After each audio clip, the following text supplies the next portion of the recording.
السلام علیکم ورحمۃ اللہ وبرکاتہ۔ اس سے پہلے یہ حدیث شیئر کرنا چاہ رہی تھی آپ سے۔ سیدنا ابو ہریرہ رضی اللہ عنہ بیان کرتے ہیں کہ رسول صلی اللہ علیہ وسلم نے فرمایا، ایسے فتنوں کے آنے سے پہلے نیک اعمال کرنے میں جلدی کر لو جو تاریک رات کے ٹکڑوں کی طرح ہوں گے۔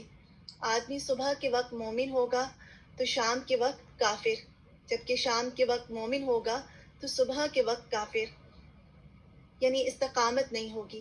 وہ دنیا کے مال و متاع کی عوض اپنا دین بیچ دے گا۔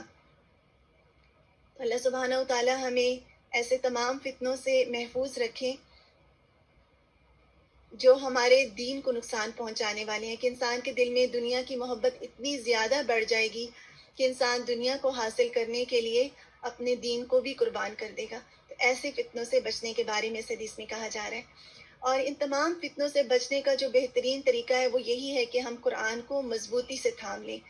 آج کی جو تفسیر کا جو سیشن ہے انشاءاللہ سورۃ النساء آیا 7 to 14 بہت خوبصورت آیات ہیں، اور اس میں جو سب سے زبردست بات جو آج لگی ہے، قولوا قولا سدیدا، کہ درست بات اور سیدھی بات اور سچی بات کہی جائے۔ اللہ سبحانہ و تعالی ہمیں صادقین میں کر دیں، سچوں میں کر دیں، اور سچوں کے ساتھ ہی ہمارا انجام کریں، آمین۔ انشاءاللہ سنتے ہیں ہماری بہت پیاری استاذہ ڈاکٹر فرحت ہاشمی سے۔ ایک بار پھر اپنی نیت کو خالص کر لیتے ہیں اور علم کے حصول کی دعا پڑھ لیتے ہیں۔ ربنا زدنا علما، اللہم فقہنا فی الدین، اللہم انفعنا بما علمتنا وعلمنا ما ينفعنا وزدنا علما، آمین۔ آپ سب نے بریک کر لی، فریش ہے؟ آج کی تفسیر میں بہت ساری چیزیں تھیں جو کہ میتھمیٹکس کی تھیں، اور آپ کو کچھ امپورٹنٹ نوٹس بنانا تھے، تو میں چاہی تھی آپ تھوڑا سا اس کو اسٹیٹ آؤٹ کر لیں انشاءاللہ، اور اس کے بعد اپنا آج کا ریکیپ کرتے ہیں۔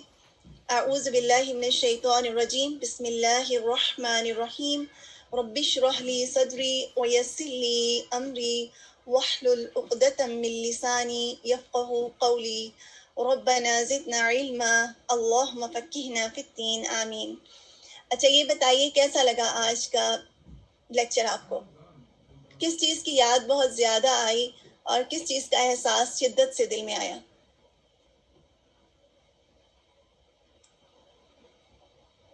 آپ بتائیں۔ اپنی تمام چیزوں کو سورٹ آؤٹ کرنا، اور پھر حقداروں کو ان کا حق دینا، اور وصیت اور زندگی کی حقیقت، بالکل ریالٹی آف ڈیتھ، اور کتنا زبردست ارینجمنٹ ہمیں سکھایا گیا نا، اور دل کو نرم کرنے والا کلام ہے۔ دوسروں کا احساس کرنا، دوسروں کی تکلیف کا احساس کرنا، دوسروں کی دلجوئی کرنا، اور پھر رشتہ داریوں کی اہمیت، کہ رشتہ دار ہماری زندگی میں کتنی اہمیت رکھتے ہیں۔ اللہ سبحانہ و تعالیٰ نے کیسی بانڈنگ بنائی ہے نا۔ اب دیکھیے جیسے آپ کو اسکرین پر بانڈنگ نظر آ رہی ہے، رشتہ دار اسی طرح ایک دوسرے سے جڑے ہوئے ہیں، اور یہ تمام چیزیں جب جڑ جاتی ہیں تو پھر معاشرے میں اعتدال، سکون اور اطمینان پیدا ہوتا ہے، اور یہی اللہ سبحانہ و تعالیٰ کو ہم سے مطلوب ہے۔ اگر ہم دوسروں کے حقوق ناجائز طریقے سے لیں گے تو پھر کیا ہوگا؟ دلوں میں ناراضگیاں ہوں گی، گرجز ہوں گے، اور جب یہاں سے بانڈنگ سسٹم خراب ہوگا تو یہ اوورآل پورے سسٹم کو خراب کرتا ہے۔ لیکن آپ یہ بتائیے، آپ کو اس وقت یہ ایک اسکرین پر ایک امیج نظر آ رہا ہے، تھوڑا سا اس پر غور و فکر کرتے ہیں، کیا سمجھ میں آ رہا ہے اس امیج کو دیکھ کر؟ آپ دیکھ رہے ہیں کہ ایک بیج کو جب ہم زمین پر ڈالتے ہیں وہ صرف ایک چھوٹا سا بیج ہوتا ہے نا، اور جب وہ زمین کے اندر ہوتا ہے تو کیا ہوتا ہے؟ زمین کے اندر اندھیرا ہوتا ہے، شدید گرمی ہوتی ہے، اور وہ بیج اتنی شدید گرمی میں اور اتنے اندھیرے میں اتنا طاقتور کیسے ہو جاتا ہے کہ اس کا ایک پتلا سا چھوٹا سا ویک سا سٹیم زمین کو پھاڑ کر باہر نکل آتا ہے۔ کبھی آپ نے سوچا اس میریکل کے بارے میں جو ہم ہر روز دیکھتے ہیں؟ کتنے پودے اور کتنے درخت ہمارے گرد پھیلے ہوئے، اور ہر روز ہمیں یہ دکھاتے ہیں۔ یہ نشانیاں ہیں نا، مومن روشنی دیتا ہے، بالکل۔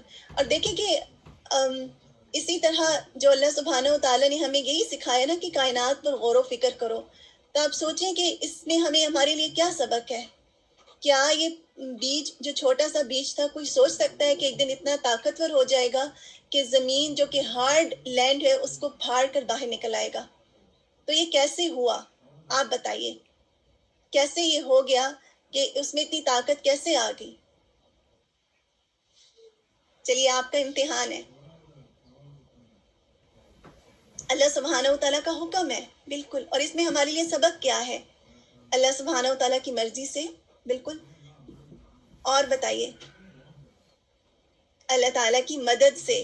اور مدد کس کے ساتھ آتی ہے سسٹر پروین؟ صبر سے آتی ہے نا، محنت سے آتی ہے، ایفرٹ سے آتی ہے. بعض کا ہم کہتے ہیں کہ ہم نے بہت بڑے بڑے کام کرنے ہیں، ہم چاہتے ہیں نا، ہمارا دل کرتا ہے.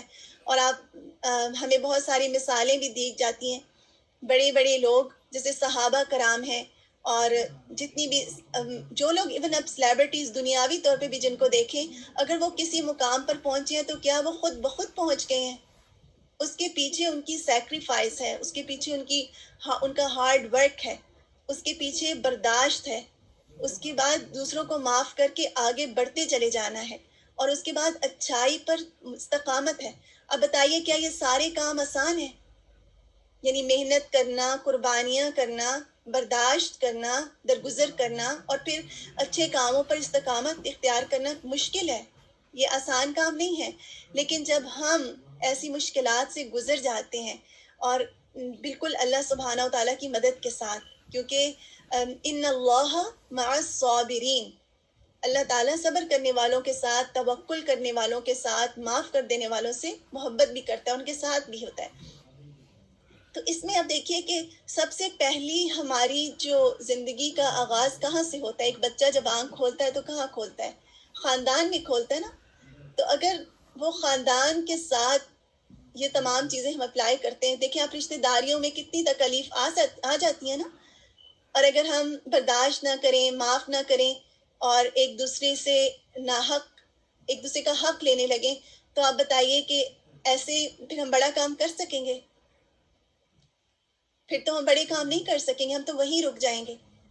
تو اللہ سبحانہ و تعالیٰ ہمیں ان چیزوں میں ڈال کر ہم سے کیا چاہتے ہیں کہ ہم سب سے پہلے دیکھیے جو سورۃ النساء کا آغاز بھی ہے نا، تو اس میں بھی یا ایھا الناس اتقوا اللہ، کہ اللہ سبحانہ و تعالیٰ سے ڈرو، اور جس کا نام لے کر تم رحم کے رشتوں کے بارے میں ایک سوال کرتے ہو.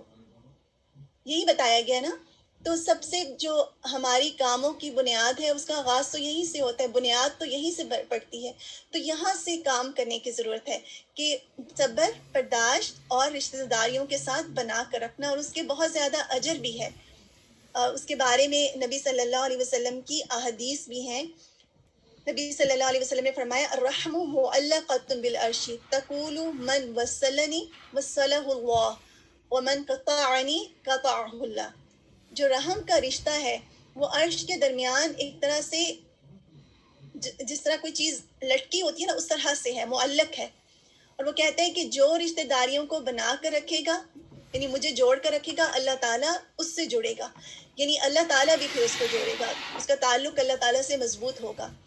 اور جو whoever swears relations with me، جو رحم کے رشتوں کو توڑے گا، اس کو خراب کرے گا، تو پھر اللہ سبحانہ و تعالیٰ بھی اس کو توڑیں گے. ڈرنے والی بات ہے نا.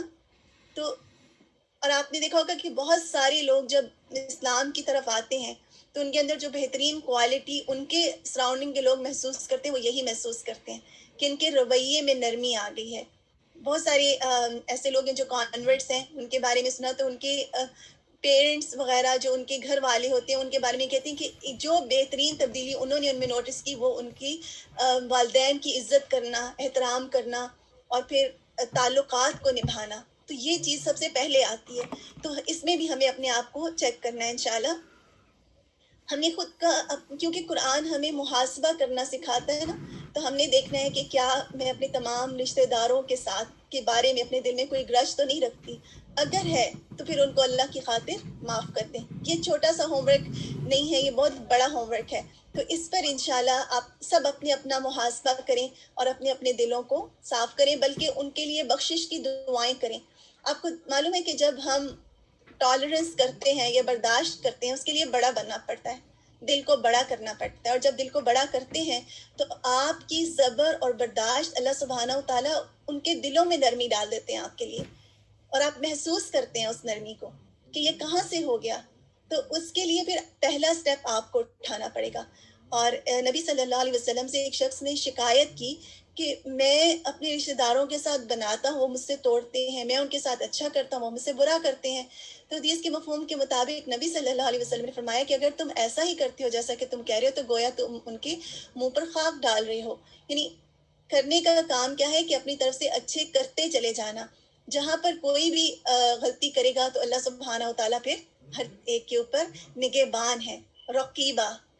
اچھا، ایک اور بات کی، جب ہم صلہ رحمی کرتے ہیں تو اس کا ایک بڑا فائدہ یہ ہوتا ہے کہ عمر میں بھی لمبی ہوتی ہے، اور پھر اس سے رزق میں بھی برکت ہوتی ہے. جو چاہتا ہے کہ اس کے رزق میں برکت ہو جائے، اس کی عمر لمبی ہو جائے، تو اس کو چاہیے کہ وہ اچھے ریلیشن شپس کو قائم رکھے. اور پھر ایسا ہی ہوتا ہے نا، اگر ہم بنا کر رکھتے ہیں تو آپ دیکھیے ہر طرف سے خیر ہی آتی ہے. پھر آپ کے لوگوں کے دل میں جب آپ کی محبت ہوتی ہے نا، تو وہ پھر آپ کی طرف آتے ہیں اور آپ کے اراؤنڈ میں جمع ہوتے ہیں.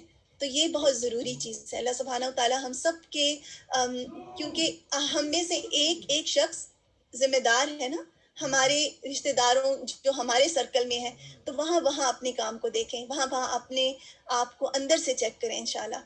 اچھا، آج ہم نے جو لفظ پڑھا نصیباً مفروضہ، ٹھیک ہے، اسی آیت میں ہے جو آیت نمبر 7 ہے کہ اللہ سبحانہ و تعالیٰ مردوں اور عورتوں. اچھا یہ بتائیے، کیا عورتوں کا بھی حصہ ہے؟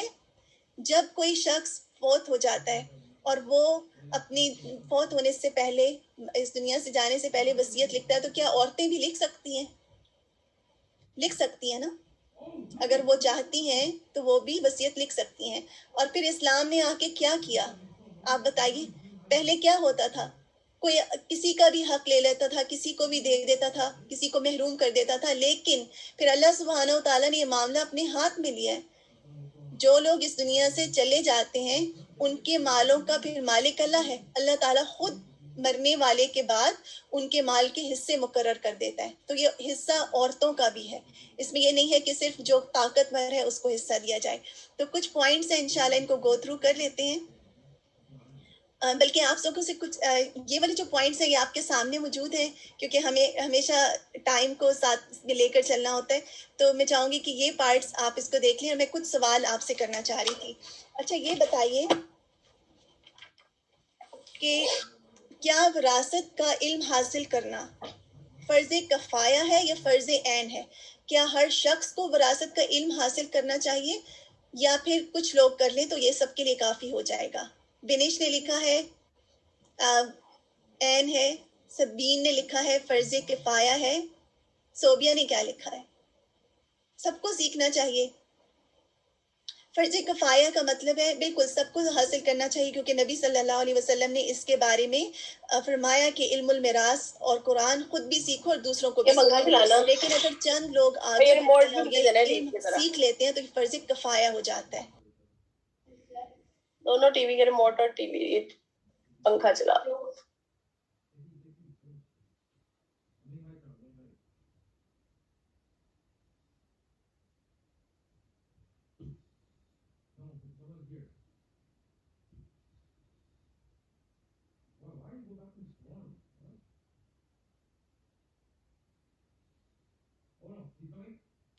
اچھا اب آواز آ رہی ہے؟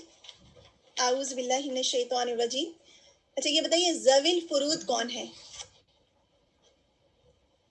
فرائض والے.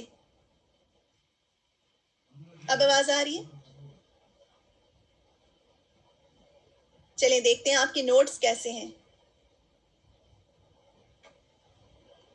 یعنی وراثت میں سے ذوی الفروض کون لوگ ہیں؟ ماں باپ، شوہر بیوی اور بچے. یہ اقرب میں آ جاتے ہیں نا. اقرب وہ ہوتے ہیں جو کہ قریبی رشتے، خون کے رشتے ہیں اور قریب ترین ہیں. تو کسی بھی میت کے جو وراثت کا جو مال ہے وہ چھوڑ کے جاتا ہے تو اس میں ان کا حصہ ہے پہلے. ٹھیک ہے. اچھا یہ بتائیے کہ اگر ان سب کا حصہ تو مقرر ہے اور جب تقسیم ہو رہی ہے اس دوران اگر دوسرے رشتہ دار بھی آس پاس موجود ہیں یا کچھ ضرورت مند بھی موجود ہیں تو کیا یہ کیا جا سکتا ہے کہ اس مال میں سے کچھ حصہ ان کی دلجوئی کے لیے ان کو دے دیا جائے کیونکہ وہ وہاں موجود ہیں؟ ایٹیکیٹس ہے نا، ان کو دینا چاہیے. اور اس سے کیا ہوگا، کتنا خوشگوار ماحول ہو جائے گا. اور دیکھیں اگر آپ کچھ چیزیں تقسیم کر رہے ہیں اور پاس میں جو لوگ موجود ہیں ان کو ان کا حصہ نہیں، ان کو کچھ بھی نہیں دیا جا رہا، تو ان کے دل کیسے دکھ سکتا ہے نا. تو اللہ سبحانہ و تعالیٰ کی کیسی ڈیپ محبت ہے اپنے بندوں سے، اور کتنا ان کا خیال ہے کہ قرآن میں اللہ سبحانہ و تعالیٰ نے اس بات کا ذکر کر دیا. اچھا 1 منٹ ہے انشاءاللہ، اس کے تھرو جاتے ہیں. اب بتائیے گا کہ اقرب کون ہے. ابھی ہم نے اس پہ بات کی تھی نا، صرف والدین ہیں یا صرف اسپاؤسز ہیں یا صرف بچے ہیں یا پھر چچا یا چچی یا پھر تینوں ہیں، پہلے 3 ہیں. سوری یہ نمبر 3 ہے. 1 2 اور 3، والدین، ازواج اور بچے. جنہوں نے 1 2 3 لکھا ہے ان کا جواب درست ہے. اچھا ابھی ہم نے بات کی تھی محروم الارث، استاذہ نے یہ ٹرم کی بتائی تھی. محروم الارث کیا یتیم ہے یا والدین ہے یا کسی کی جیسے زوجہ ہے یا وائف ہے، یا پھر جو اقرب نہیں ہے لیکن دوسرے رشتہ دار ہیں؟ اب بتائیے. جی اس میں یتیم بھی آ جاتا ہے، اس میں ضرورت مند بھی آ جاتے ہیں اور دوسرے رشتہ دار سب اس میں آ جاتے ہیں. تو جنہوں نے نمبر 4 کہا ہے وہ درست ہے، یعنی صرف اس میں یتیم نہیں آتے. ٹھیک ہے،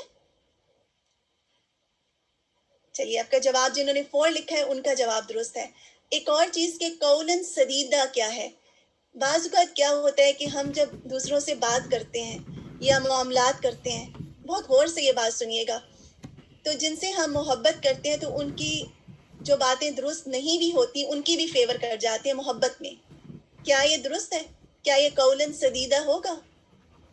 اچھا یہ بتائیے کہ کیا جھوٹ بولنا قولاً سدیدہ ہے؟ سیدھی بات نہ کرنا، بات کو ٹیڑھا میڑھا کر کے کرنا، درست بات آگے نہ کرنا، یا بات کو چھپا دینا، آدھا کہنا آدھا نہیں. ایک مومن جو ہے وہ درست اور سیدھی بات کرتا ہے کیونکہ وہ اندر اور باہر سے کھرا ہوتا ہے.